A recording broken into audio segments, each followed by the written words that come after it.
அனைத்து சட்டங்களுக்கும் அஸ்திவாரம் அன்பு தான்.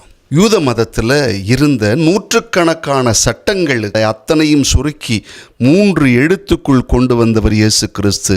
அதுதான் அன்பு என்கிற கட்டளை. இந்த நூற்றுக்கணக்கான சட்டங்களில் எது தலை சிறந்த கட்டளை என்கிற கேள்வி வருகிறது. இயேசு அதற்குரிய பதிலை கொடுக்கிறார். கடவுளை நீ அன்பு செய். உன் முழு மனதோடும் முழு இதயத்தோடும் முழு உள்ளத்தோடும் நீ கடவுளை அன்பு செய். உன் சிந்தனை, உணர்வுகள், உயிர் அத்தனையும் சேர்ந்து மொத்தமாக முழுமையாக நீ கடவுளை அன்பு செய்ய வேண்டும். இரண்டாவது என்ன சொல்கிறார்? உனக்கு அடுத்திருப்பவரையும் நீ அன்பு செய் என்று சொல்கிறார். பழைய ஏற்பாட்டில் லேவியர் புத்தகத்தில் வாசிக்கிறோம்.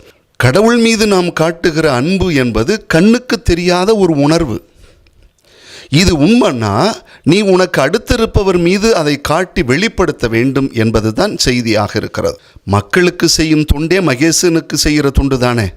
லியோ டால்ஸ்டாய் எழுதிய கதையை தழுவிய ஒரு செய்தியையும் கதையும் உங்களோடு பகிர்ந்து கொள்ள ஆசைப்படுகிறேன். ஒரு முதியவர், பக்தி உள்ளவர், கடவுள் நம்பிக்கை அதிகம் உண்டு.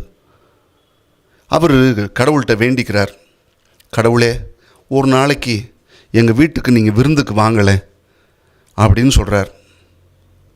சரி நீ போ, நாளைக்கு நான் வர்றேன் அப்படின்னு சொல்லி கடவுளும் சொல்லிட்டார். கற்பனை கதை தானே. உடனே அடுத்த நாள் இவர் அழகாக விருந்தெல்லாம் ஏற்பாடு செஞ்சு வச்சுருக்கிறார். காலையில் கடும் குளிரில் ஒருத்தர் நடுக்கிக்கிட்டே ஒருத்தர் வரார்.